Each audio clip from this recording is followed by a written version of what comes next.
pues continuamos con esta serie que estamos viendo de Apocalipsis de las iglesias. Este es el mensaje que está dando Cristo a varias iglesias que están por allá.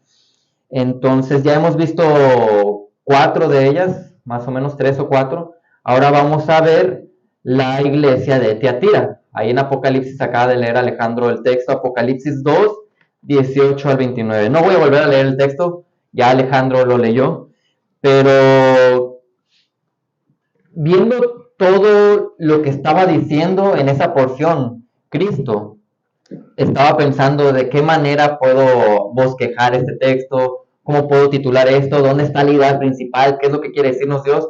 Entonces duré varias semanas pensándolo, estaba consultando pastores y después de un tiempo observando el texto, por la gracia del Señor, lo que podemos ver ahí es que los está motivando a que ellos tengan un celo.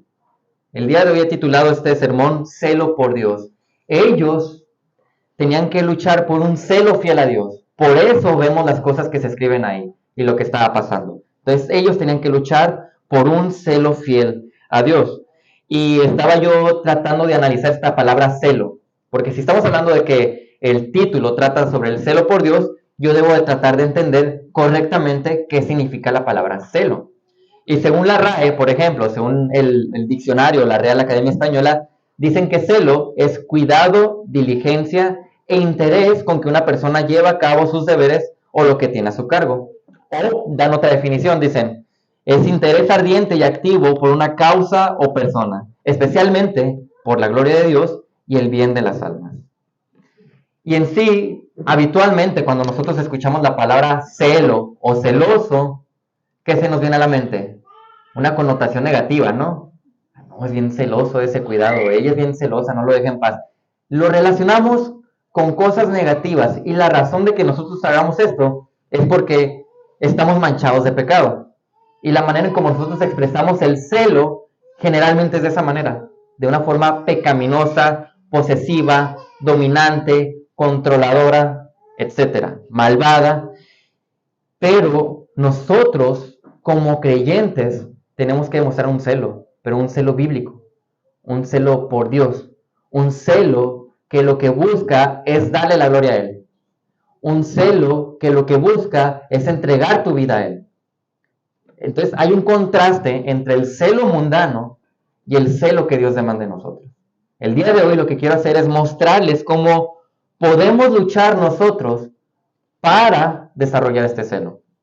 Y lo que vemos en esta iglesia, vamos a ver 4 necesidades que ellos tenían. Y vamos a ver que ellos necesitaban tener un celo fiel a Dios haciendo esas 4 cosas. Pero antes de entrar a cada uno de los puntos, lo importante siempre cuando vamos a estudiar un texto es ver el contexto. Conocer el contexto para ver qué es lo que el autor, el Señor, quería decirnos aquí. Y el primer versículo que podemos utilizar como contexto es ahí el versículo 18. Apocalipsis 2, 18. Dice, escribe al ángel de la iglesia en Tiatira, el Hijo de Dios, que tiene ojos como llama de fuego, y sus pies son semejantes al bronce bruñido. Dice esto. Como cada una de las cartas que hemos visto de los mensajes que se envían a las iglesias, aquí se está presentando el mensajero. ¿Quién es el mensajero? Cristo. Y ahí lo dice, cuando está mencionando que es el Hijo de Dios. Se está presentando Cristo, el mensajero, a esta iglesia. Y luego, lo que procede a hacer habitualmente cuando se presenta es mostrar un aspecto o un atributo de su poder, Cristo. En cada una de las iglesias se ha presentado de manera distinta y se presenta de acuerdo al problema o a las cosas que va a mencionar en el mensaje. Entonces, observen la descripción que utiliza en esta ocasión. Dice que tiene ojos como llama de fuego. ¿Qué es esto? Esta es una manera de decir o demostrar que su visión, la visión de Cristo, es que todo lo ve. Nada se escapa de Él, nada se esconde del Señor. Y esto le está diciendo a la iglesia. Imagínate que llegue el Señor y te diga, yo veo todo lo que tú estás haciendo y no se escapa nada de lo que tú haces de mi vista. Es lo que les está diciendo a ellos. Y luego se presenta diciendo que sus pies son semejantes al bronce bruñido. ¿Qué significa esto? ¿De dónde podemos obtener una explicación a esto? Bueno, Apocalipsis 19:15 lo explica. Y lo que está diciendo básicamente es, está describiendo la pureza de Dios. está describiendo la santidad de Dios, cuando Él pisa las impurezas. Entonces te está diciendo aquí a la iglesia, yo lo veo todo y yo soy el santo que pisotea las impurezas. Eso le está diciendo a esta iglesia. ¿Por qué se lo dirá? Ahorita vamos a observarlo. Entonces esto tiene mucho que ver con lo que estaba pasando ahí, muchísimo. Pero antes quiero que veamos también un contexto de lo que pasaba en la ciudad de Tiatira. No hay mucha información sobre la iglesia como en las otras donde hemos visto que hay mucho contexto histórico de lo que pasaba en aquellas iglesias. Aquí, la verdad, casi no hay información histórica sobre Tiatira. Lo que sí hay es información sobre la ciudad de Tiatira. Y esto, lo que pasaba en la ciudad, iba a influir mucho en la vida del creyente que era miembro de la iglesia en Tiatira. ¿Por qué? Miren, esta ciudad era como, estaba muy cerca de Pérgamo, que Pérgamo era como una capital muy importante. Entonces, de alguna manera funcionaba como una vanguardia. Lo que significaba es que cuando querían atacar Pérgamo, primero tenían que destruir Tiatira. Y Tiatira constantemente durante muchos años fue destruida y reconstruida por los ataques que había, hasta que de repente llega el Imperio Romano y por fin conquista todo. Entonces ahora Tiatira pasa a convertirse en un centro comercial. Como estaba enseguida de la capital Pérgamo, se hizo bien fuerte, creció mucho comercialmente. En nuestros días vendría a ser como una ciudad súper industrial. Estaba generando mucho dinero, había todo tipo de negocios ahí. Y en sí, no es como las otras ciudades, no es que había una religión potente que estaba atacando a los cristianos, no es que había judíos que están tratando de perseguirlos, no. El problema es que entre tantos negocios o tanto comerciante, había gente de muchos lados. Y esto hacía que había muchas religiones. O sea, si yo trabajaba en tal lugar, entraba a ese gremio religioso. O si trabajaba en las tierras, entraba a ese gremio religioso. Había diferentes gremios religiosos en diferentes negocios. Lo que tenía que hacer el creyente entonces era, o se sometía a las fiestas paganas de esos gremios religiosos donde tú trabajabas, o perdías tu trabajo. Esa era la situación con la que constantemente estaba luchando el creyente de Tiatira. En mantener su trabajo o ser fiel a Dios. Difícil, pero esa era la situación. Así que este contexto ya nos muestra un poco más por qué la iglesia estaba como estaba, o lo que menciona. Así que vamos a ver lo primero que necesitaba hacer la iglesia para tener este celo fiel a Dios, y es luchar por entregarse al Señor. Luchar por entregarse al Señor, lo vemos ahí en Apocalipsis 2:19. Dice, le está diciendo Cristo, mira, yo conozco tus obras, tu fe, tu amor, tu fe, tu servicio y tu perseverancia. Y que tus obras recientes son mayores que las primeras. Aquí les está diciendo que tienen que luchar por entregarse al Señor para desarrollar ese celo. Y comienza elogiándole. Le está diciendo, mira, muy bien. No es como con la iglesia de Éfeso, ¿no? De que habían perdido el primer amor, que ni siquiera tenían amor. No, ellos tienen ciertas obras. Y entre estas obras está el amor, está la fe, el servicio y la perseverancia, que no es poca cosa. Que se hable de una iglesia diciéndole que tiene estos 4 elementos, uno diría, wow, pues para que se hable así de una iglesia debe ser muy buena. Y sí, eso que estaban haciendo era muy bueno, porque incluso les hace saber cómo ellos habían aumentado en esas áreas su crecimiento, porque dice que sus obras recientes eran mayores que las primeras. O sea, empezaban a crecer en esas áreas. Y la razón por la cual Cristo menciona esto no es para nada más elogiarlos, porque después menciona muchas cosas malas que les está amonestando. Es para que continúen en ello, para que no dejaran de hacer esas obras. Era para que se entregaran correctamente haciendo eso. Entonces, por lo que vemos en el pasaje, de alguna manera les está animando a que sigan haciendo eso. O sea, que tenían que luchar por entregarse al Señor, siguiendo firmes en esas obras que ellos estaban haciendo. Y, por ejemplo, vemos ahí que aparentemente ellos están mostrando amor entre ellos, aunque lamentablemente era un amor sin mucha doctrina firme. Lo que estaba pasando ahí. Tenían buen amor, pero no mucha doctrina firme ahí.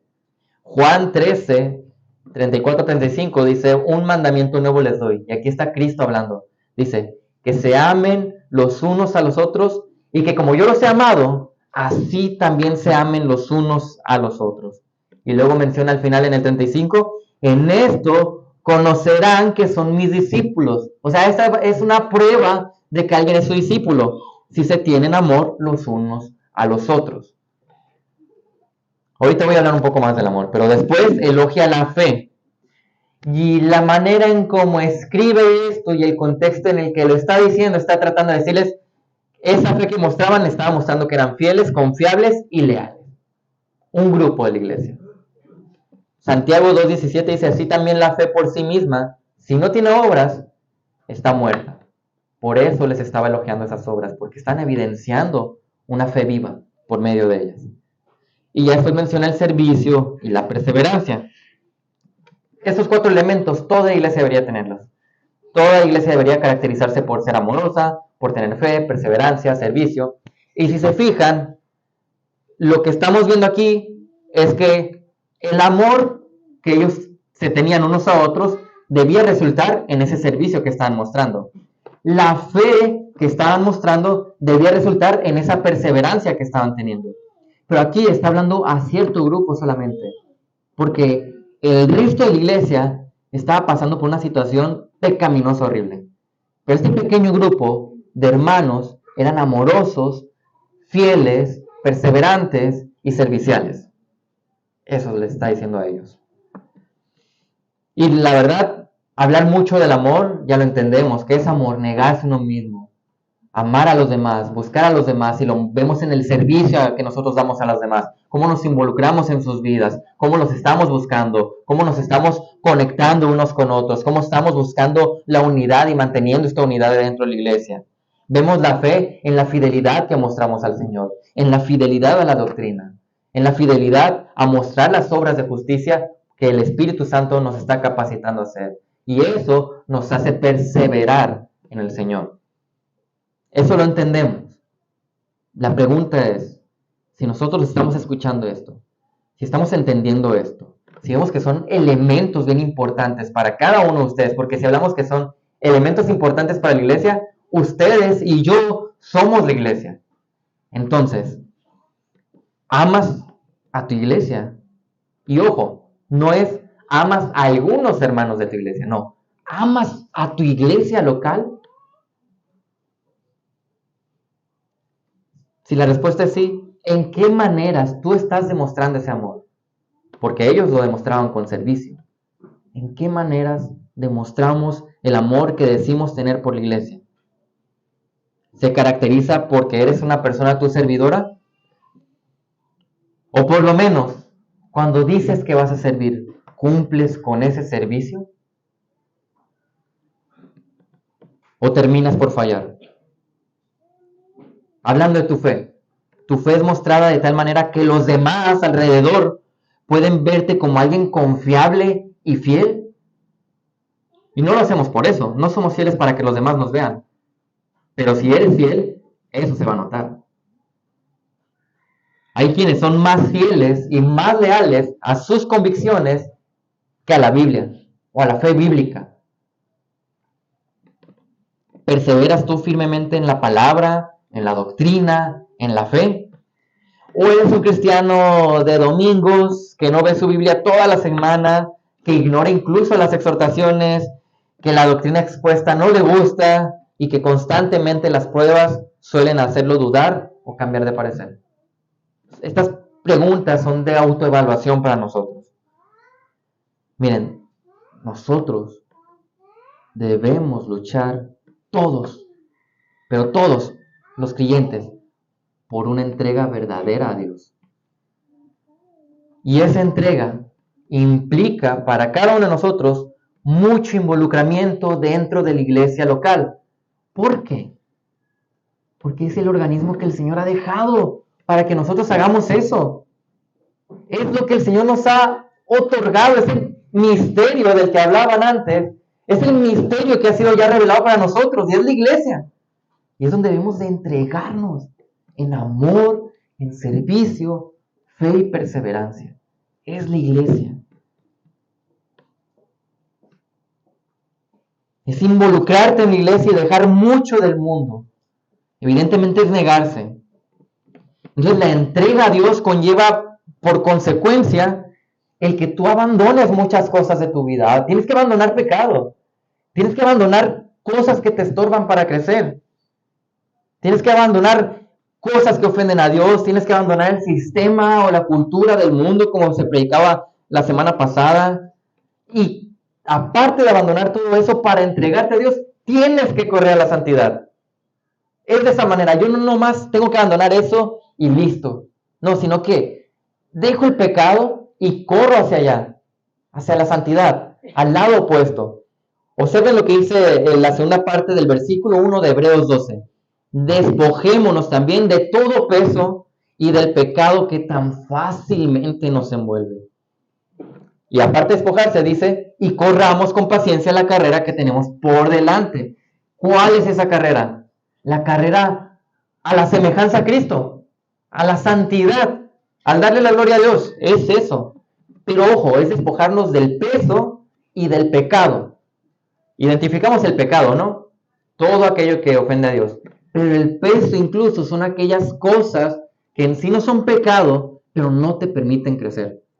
Y el peso, como ya lo habíamos dicho en una predicación, puede ser cualquier cosa. Puede ser tu familia, la familia es algo bueno, puede ser tu trabajo, puede ser tu salud, pueden ser tus amistades, etc. La cosa es que si yo me voy a entregar a Dios, porque el entregarse va a hacer que yo desarrolle este celo que el Señor pide de mí. Si yo me voy a entregar a Dios, me despojo del pecado y corro a la santidad. Eso es lo que yo debo de hacer. Entonces debían de luchar por entregarse a Dios. Los de Tiatira y nosotros también, evidentemente. Ahora viene la parte más delicada o dura del mensaje. Ellos tenían que luchar también contra la tolerancia al pecado. Tenían que luchar contra la tolerancia al pecado. Y eso lo vemos en Apocalipsis 2, 20 al 23. Vean lo que le dice aquí porque es muy delicado lo que está mencionando. Pero tengo esto contra ti. Los elogia y los le dice, pero tengo esto contra ti, que toleras a esa mujer Jezabel, que se dice ser profetisa y enseña y seduce a mis siervos a que cometan actos inmorales y coman cosas sacrificadas a los ídolos. Le he dado tiempo para arrepentirse y no quiere arrepentirse de su inmoralidad.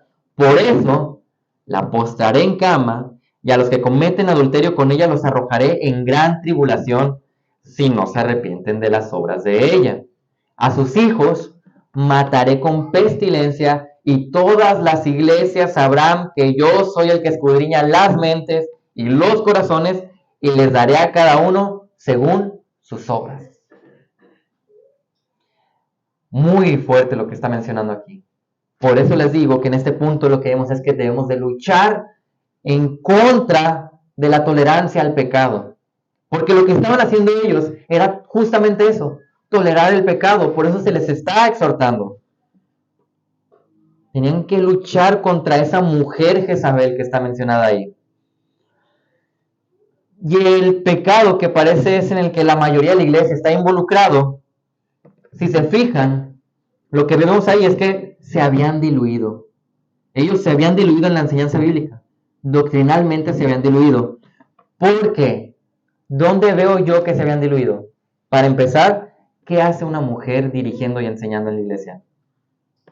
Claramente, doctrinalmente, ellos habían fallado y se estaban diluyendo. Y esto lo vemos incluso en las evidencias. Estaba enseñando y aparte, las evidencias de su enseñanza diluida estaban trayendo pecado a la iglesia, porque había inmoralidad. Había muchas cosas sucediendo ahí horribles. Incluso Dios llama a esta mujer, no es que se llame de esta manera, pero utiliza este nombre para referirse a ella como Jezabel. ¿Alguno de ustedes recuerda el nombre Jezabel en la Biblia? ¿Quién es Jezabel en la Biblia? Está haciendo alusión a la esposa del rey Acab. Una mujer que era perversa y que era malvada. Mucho. Y el rey Acab y su esposa en su reinado habían permitido mucha idolatría y había mucho tipo de religión pagana. Y en ese tiempo Elías, el profeta, fue y los confrontó. Incluso sacrificaron a muchos sacerdotes porque Elías hizo que lloviera y hizo muchas cosas que sucedieran milagrosas por medio de Dios, ahí de su poder. Pero después de enfrentarse a muchos profetas falsos, en sí al rey Acab y a muchas naciones, a la nación entera casi, por fidelidad al Señor Elías, cuando Jezabel, la esposa del rey Acab, lo amenaza, ¿saben qué hizo Elías? Patitas, ¿para qué las quiero? Salió corriendo de ahí. Le tuvo temor a Jezabel, porque Jezabel era una persona perversa y malvada. Y como le había amenazado de muerte, esa mujer era peligrosa. Bueno, así se refiere a esta persona, como una Jezabel. Alguien que promueve la maldad, la perversidad, el pecado. De esa manera se habla de esta mujer. Y esta mujer estaba dirigiendo la iglesia. Esta mujer estaba enseñando en la iglesia. ¿Cómo habían tolerado el pecado? ¿Cómo se habían diluido doctrinalmente ellos? Pero Dios misericordioso, vean que le dice, que le ha dado tiempo para arrepentirse. Es misericordioso Dios, claro. Pero ¿qué pasó con esta mujer? No quiere arrepentirse de su inmoralidad, dice. Entonces, hay una condena, hay un juicio. Dice, la postraré en cama. Y cuando habla de postrarla en cama, aparentemente lo que trata de decir es que va a haber juicio de muerte para ella, en pocas palabras. Pero va más allá. Les da juicios o les advierte a 3 grupos. Esta mujer y otros 2 grupos. Observen el segundo grupo. Dice a sus hijos, de los cuales dice, mataré con pestilencia. Ese grupo eran tal vez los hijos espirituales de Jezabel. Aquellos que eran seguidores fieles y quienes se le está prometiendo aquí también un juicio de muerte. Y hay otro grupo, el que está en medio de ellos dos. Dice a los que cometen adulterio con ella. Parece ser que este grupo del medio eran un grupo de personas que aún podrían considerarse creyentes. Entonces ellos que estaban cometiendo adulterio con ella, dice que los iba a arrojar a gran tribulación si no se arrepentían de las obras que ellos estaban haciendo. Entonces vemos el panorama. Está esta iglesia que aparentemente hay un grupo que muestra este amor, esta fe, perseverancia, servicio. Es un grupo y en general la iglesia está envuelta en pecado de inmoralidad que esta Jezabel estaba promoviendo. Eso es lo que estaba pasando. Se diluyeron en la enseñanza y empezaron a hacer actos inmorales con ella. Y son palabras bien fuertes las que da como juicio aquí el Señor. Pero, ¿por qué es así el Señor? Por el celo. Hay un celo por la santidad, por la gloria de Dios. Si es una iglesia de Cristo, no se podía permitir el pecado de esa manera. Efesios 2:10 dice, porque somos hechura suya. Somos creados en Cristo Jesús. Y como somos creados en Cristo Jesús, dice ahí el versículo, ¿y cuál es el propósito? Bueno, para hacer buenas obras, no lo que están haciendo ellos. ¿Qué obras? Dice, las cuales Dios preparó de antemano para que anduviéramos en ellas. Hay un propósito para nosotros. Hay un propósito para la iglesia, para cada creyente. Y ese propósito, ¿cuál es? Darle la gloria a Dios. Ese es el propósito. Ellos para nada estaban cumpliendo con ese propósito. Todo lo contrario. Entonces por eso se les habla de este juicio. Y por eso se les habla de una manera tan fuerte. ¿Recuerdan cómo se presentó en la carta? Aquel que todo lo ve. Y aquel que pisotea con su santidad la impureza. Ahora tiene mucho más sentido, ¿verdad? Cómo se presentaba por lo que estaba sucediendo ahí. Y tal vez la mejor pregunta que podemos hacer es, ¿de qué maneras estás luchando tú contra tu pecado? Es bien fácil atacarlos a ellos, no, uy, pecadores, velos inmorales, cochinos. Pero ¿y tú? Personalmente, tu vida, ¿qué estás haciendo ahí con el pecado? ¿Cómo luchas con él? ¿Qué haces o cómo reaccionas cuando te señalan el pecado? Y sobre todo, hablando de la raíz de todo este problema que estaba sucediendo ahí en la iglesia, ¿qué opinas de la sana doctrina? La sana doctrina a veces lastima porque está atacando nuestro pecado. Pero ¿qué opinas tú de la sana doctrina? ¿Te molesta o te duele que la palabra se aplique en las enseñanzas? ¿Te molesta que la palabra utilice ejemplos para aplicarla en nuestra vida, en la predicación? ¿Te molesta eso? ¿O no? ¿Qué sucede cuando tú escuchas todo esto? ¿Por qué? ¿Por qué mencionar esto? Porque habitualmente la gente cuando escucha la sana doctrina y otras personas que aún están dentro de iglesias con sana doctrina, la queja es, no deben solo golpear con la palabra. No, no se trata de golpear con la palabra. Se trata que el mensaje de la palabra dice eso y toca nuestras vidas. Y el mensaje de la palabra va a tocar áreas de nuestro pecado. Y nosotros no podemos tolerar el pecado. Por eso necesitamos predicar la palabra tal y como es. Para que toque esas áreas de nuestro pecado y que nosotros lo identifiquemos y no lo toleremos. Lo desechemos. Muchas personas se quejan de que no deben de golpear con la palabra. Un hermano correctamente me dijo una vez, es que si la palabra golpea y ellos se molestan, ellos son los que deberían de notar que están mal. Les molesta porque hay un área de su vida pecaminosa que no quieren negarse, que no quieren cambiar. Eso es lo que está pasando. El orgullo no soporta que la verdad de las escrituras sea expuesta. Y lo que vemos que estaba pasando ahí en Tiatira es que había un orgullo fuertísimo y era mucho más placentero ajustarse a la inmoralidad que presentaba Jezabel que la sana doctrina de las escrituras que estaba predicada o que debía de predicarse por lo menos.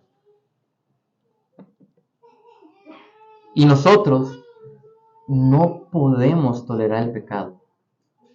Si somos hechura suya, creados en Cristo Jesús, no podemos tolerar el pecado en nuestras vidas y dentro de la iglesia, sino que lo que tenemos que hacer es buscar la santidad y promover la santidad. Mateo 7:16 dice, por sus frutos los conocerán. ¿Acaso se recogen uvas de los espinos o higos de los cardos? ¿El manzano que está por allá nos va a dar naranjas? No, claro que no. ¿El no creyente puede de verdad hacer obras de justicia? No, claro que no. ¿El creyente verdadero puede vivir en pecado y tolerar el pecado por mucho tiempo? ¿La iglesia de Cristo verdadera va a permitir que se diluya la doctrina y que propague el pecado? No. Ellos tenían que luchar contra la tolerancia al pecado. Y nosotros tenemos que luchar contra la tolerancia al pecado. Hay pecado en tu vida y te lo han señalado o lo has visto tú en la escritura, hay una responsabilidad. Ya cayó la responsabilidad. Y ahora lo que tienes que hacer es eliminarlo y buscar la santidad. Ahora, ellos debían luchar por entregarse al Señor para desarrollar este celo. Debían luchar por no tolerar ese pecado. Pero además, ellos tenían que luchar para mantenerse fieles. Imagínense, en medio de tales circunstancias donde había tanta inmoralidad y pecado, tenían que mantenerse fieles. Apocalipsis 2, 24 al 27 dice, pero ustedes, a los demás que están en Tiatira, ese grupito, a cuantos no tienen esta doctrina, a la doctrina de Jezabel, que no han conocido las cosas profundas de Satanás, esas obras que estaban haciendo, como ellos las llaman, les dice, les digo que no les impongo otra carga. ¿Sabes qué? Mira, está bien. No obstante, lo que tienen, reténganlo hasta que yo venga. Les estoy diciendo, mira, ya sé que es una prueba grandísima lidiar con esta iglesia con tanta inmoralidad y pecado. No te voy a poner otra carga. Mantente fiel. Sé fiel. Les está dando de alguna manera estas palabras de consuelo. Por eso se presenta, mira, yo lo veo todo, nada se escapa de mí. Yo sé la situación difícil de ese grupito, les está diciendo, mantente fiel, ánimo. Por eso no les voy a imponer otra carga. Con que soportes casi les está mencionando. Y obviamente, imagínense, lidiar con situaciones que suceden en la iglesia. Posibles burlas, rechazos por no participar con Jezabel o lo que ella hacía, con gran parte de la iglesia, y más cosas, pecado, inmoralidad, falsa doctrina, tenían que lidiar con muchas cosas ellos. Por eso ellos necesitaban mantenerse fiel. Cuando uno está desarrollando esta fidelidad o esta firmeza, junto con lo demás ya mencionado, esto nos va a ayudar a nosotros a que desarrollemos ese celo por entender de que la gloria es para Dios.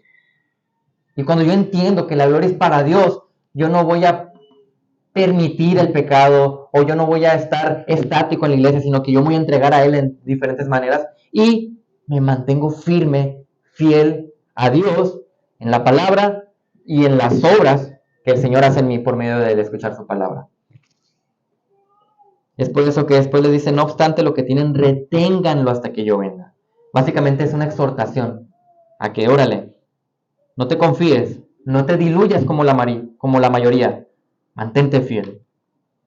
Incluso la palabra ahí, reténganlo, esa es una palabra como enérgica, activa, pero que trae una connotación de que es algo que no va a ser fácil. Entonces ellos tenían que retener eso, habla de algo activo, de fuerte, pero sabiendo que vas a sufrir, que vas a batallar. Y se entiende, ya que iban a tener que luchar contra muchas situaciones ahí.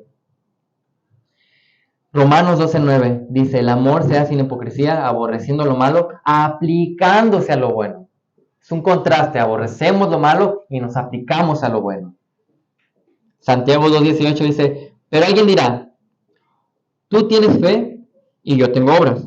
Muéstrame tu fe sin las obras y yo te mostraré mi fe por mis obras. ¿Qué nos está diciendo ahí? La verdadera fe, la verdadera fidelidad, alguien que se está manteniendo fiel, va a mostrarlo, lo va a evidenciar. Porque es bien fácil decir, yo amo a Dios, yo le soy fiel a Dios. Y lo digo bien bonito y lo puedo decir con muchas palabras y lo puedo adornar con versículos de la Biblia para apoyar cómo amo tanto a Dios yo y cómo soy tan fiel a Él. Pero si tu vida no muestra esas obras que tú estás diciendo que tienes sobre el Señor, pues no sé qué es esa fidelidad realmente. Esta lucha que ellos tenían se basaba muchas veces en no estar de acuerdo con lo que mucho se opinaba en la iglesia y de lo que hacían. Ahora, dentro de la iglesia no solamente basta con no estar de acuerdo con la falsa doctrina, no solamente basta con no estar de acuerdo con el pecado. ¿Qué dijimos que tenemos que hacer? No solamente lo rechazamos, sino que promovemos la santidad. Judas 3 dice esto, amados, por el gran empeño que tenía en escribirles acerca de nuestra común salvación. Hablando de la salvación, he sentido la necesidad de escribirles, exhortándolos, animándolos, motivándolos, impulsándolos a luchar ardientemente por la fe, que de una vez para siempre fue entregada a los santos. Si nosotros vemos un resurgir o que hay un surgimiento de la falsa doctrina, bueno, pues no estoy de acuerdo. No. No vamos a permitir que la falsa doctrina abunde aquí o crezca aquí. Si vemos que se está dejando que el pecado siga creciendo aquí, no, hay que cortarlo ese pecado. La vida pecaminosa en la iglesia. Tenemos que luchar ardientemente por la fe, porque eso es lo que el celo por Dios desarrolla en nosotros. Que nosotros luchemos, pero por eso, no por mi postura. Yo no voy a luchar ardientemente por mi postura. Eso es puro orgullo y egoísmo. Yo no voy a luchar ardientemente porque yo vivo de esta manera y lo están atacando, entonces voy a defenderlo. No. Yo lucho por la fe. Me mantengo fiel en el sentido de que yo quiero mantenerme fiel para que la gloria del Señor sea exaltada, para que la gloria vaya para Él, para que la santidad se promueva. Por eso lo hago. Entonces, mantenernos fieles requiere que nosotros nos esforcemos muchas veces en lidiar con situaciones incómodas o no tan agradables para la gloria de Dios, para su santidad, para frenar el pecado. ¿Por qué menciono que muchas veces van a ser situaciones incómodas? Bueno, dentro de la iglesia, ¿qué pasa si veo a mi hermano pecando? Pues es incómodo, pero me tengo que acercar a él y tengo que platicar con él. Primero asegurarme que de verdad estaba pecando, ¿no? No vayamos nosotros a acusar sin saber bien qué estaba pasando, pero si sí estaba pecando, pues ya hay una responsabilidad. Es incómodo porque pues, tengo que confrontarlo, tengo tal vez que animarlo a que cambie esas áreas de su vida. Es incómodo porque a lo mejor no va a responder muy bonito. A nadie nos gustan que nos piquen la herida, ¿verdad? Y cuando nos pican, épale, respondemos. Son situaciones para frenar el pecado con las que tenemos que lidiar. Ahora, eso es en la iglesia. De manera personal, no es muy cómodo tener que negarme, ¿verdad? Porque a lo mejor va a cambiar mi vida entera cuando yo tenga que negarme a mi pecado. A lo mejor voy a perder de muchos placeres y de mucha comodidad que yo tenía por eliminar mi pecado. Pero es lo que el Señor dice. La fidelidad tiene como resultado una vida íntegra, que se ve en que la persona es luz y sal. ¿Cómo es eso de ser luz y sal? Bueno, no promueve el pecado y por lo contrario motiva la santidad. Y como no lo está promoviendo, pues se supone que no está pecando. Y como está motivando a la santidad, pues se supone que está viviendo en santidad. Así se ve. ¿Es difícil? Sí, pero tenemos el Espíritu Santo morando en nosotros. Así que su Espíritu es el que nos va a capacitar para que nosotros actuemos de la manera correcta. Muchas veces es muy raro, ¿no? Porque la fidelidad va a estar muy ligada, casi, es más, está pegada con la sana doctrina. Entonces, alguien que dice que es fiel, pero no dentro de lo que es la sana doctrina, ¿es fiel? Por mucho que se entregue de manera sincera al Señor, ¿es fiel? No.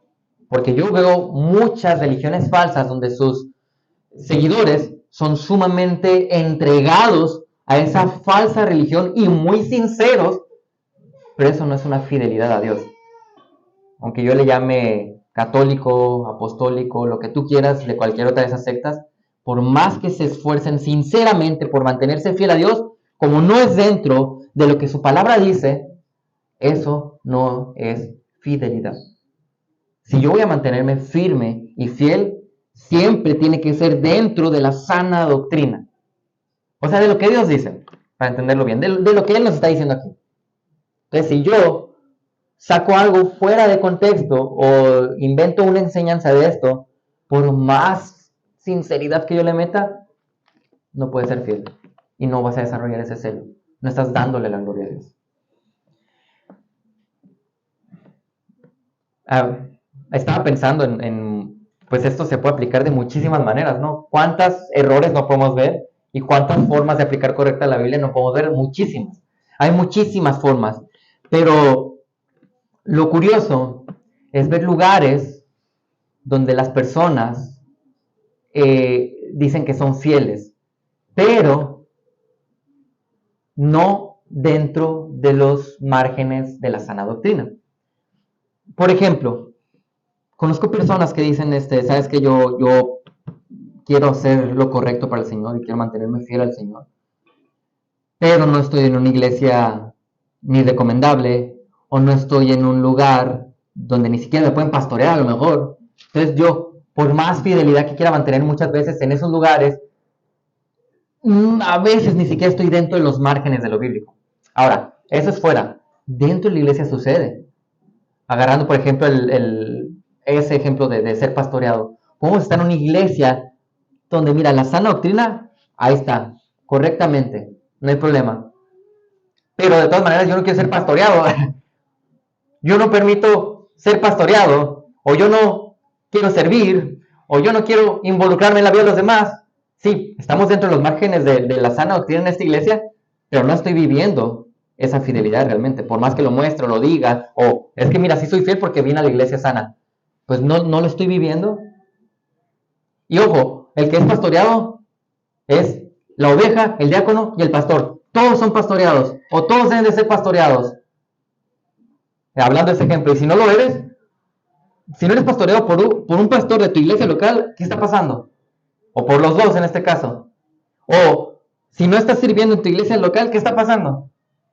Entonces, ¿para qué venimos a calentar la silla bien rico? Y ya. Pues no, vemos que hay mucho más que podemos hacer para el Señor. No es como en otros lugares donde venimos a hacer nada más, como muchos creen, a desembolsar el billete para el pastor. No, Eso no pasa aquí, y los que están aquí lo saben. Venimos a entregar nuestras vidas para el Señor, para exaltarlo a Él, para edificar al cuerpo y para evangelizar a los perdidos. ¿No estoy evangelizando? Entonces, ¿qué estoy haciendo? Sí, hay una gran comisión que nos está diciendo que vayamos y hagamos discípulos. Entonces, hay muchas maneras en cómo mostrar nuestra fidelidad al Señor. Finalmente, entonces, para desarrollar este celo, luchamos por entregarnos al Señor, luchamos contra la tolerancia al pecado, luchamos para mantenernos fieles, y es también luchar al perseverar hasta la bendición. O sea, es una lucha por una perseverancia de llegar al final de la meta. Apocalipsis 2, 26 al 29 dice, al vencedor, al que guarda mis obras hasta el fin, le daré autoridad sobre las naciones, y las regirá con vara de hierro, como los vasos del alfarero son hechos pedazos, como yo también he recibido autoridad de mi Padre. Y le daré el lucero de la mañana. El que tiene oído, oiga lo que el Espíritu dice a las iglesias. Y como cada una de las cartas que ha enviado a estas iglesias, culmina tratando de motivar, tratando de animar. Y aquí habla al vencedor otra vez. El vencedor es el creyente verdadero. El creyente verdadero tiene la gloria reservada para él, la gloria eterna. Por eso es un vencedor. Entonces al vencedor dice, ¿cuál vencedor? Dice, el que guarda mis obras.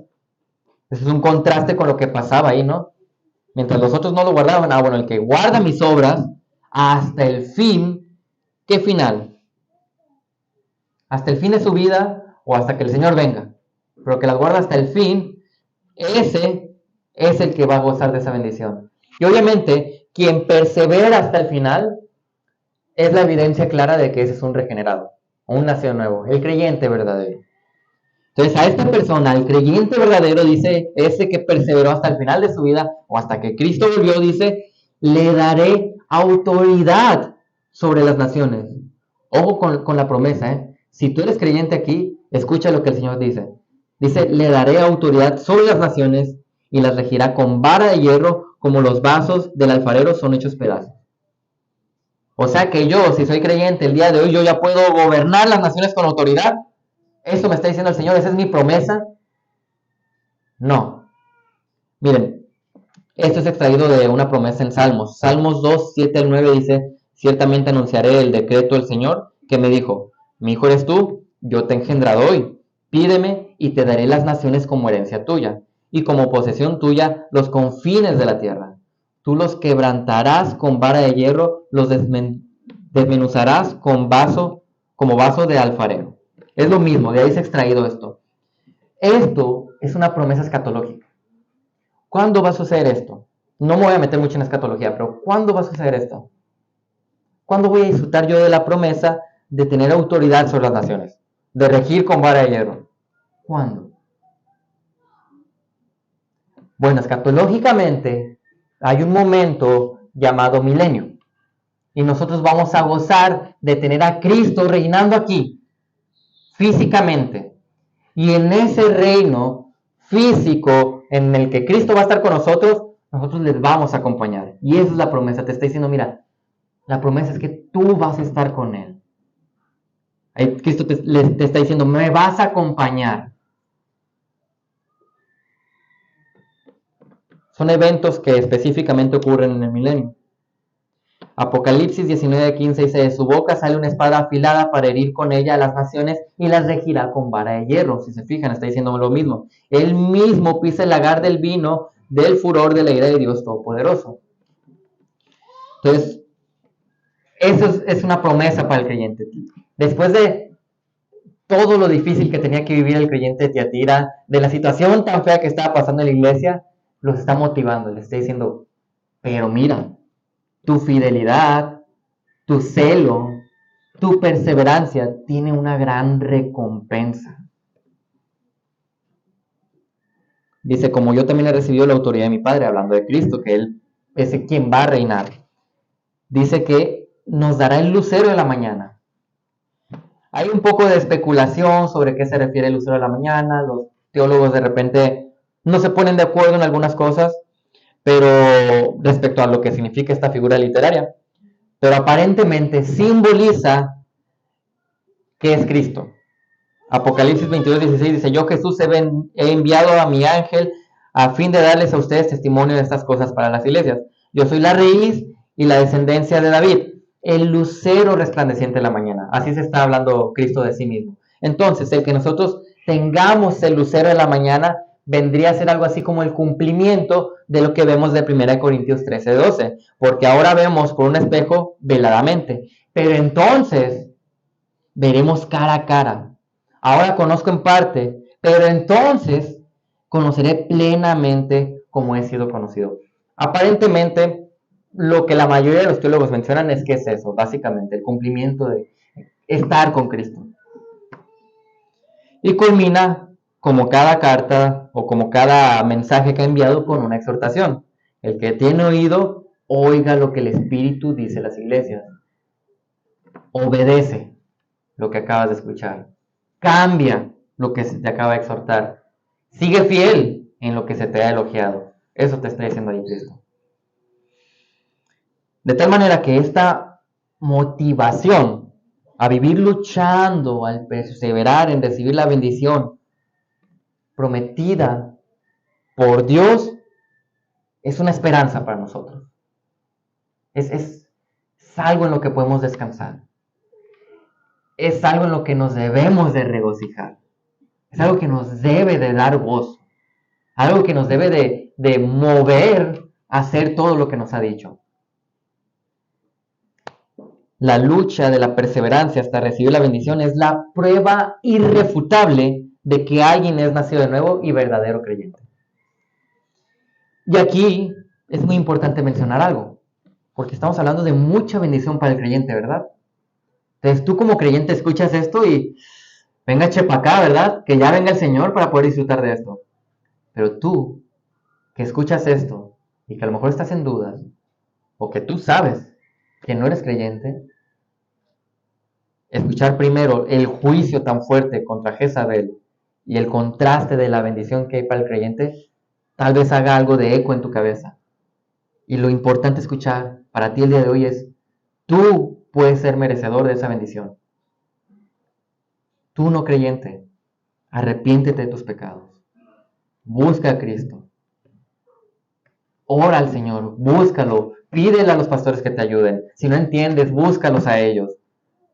Pero arrepiéntete, porque esta bendición tan preciosa que vemos aquí, inigualable, o sea, nadie más va a poder disfrutar de eso más que los creyentes.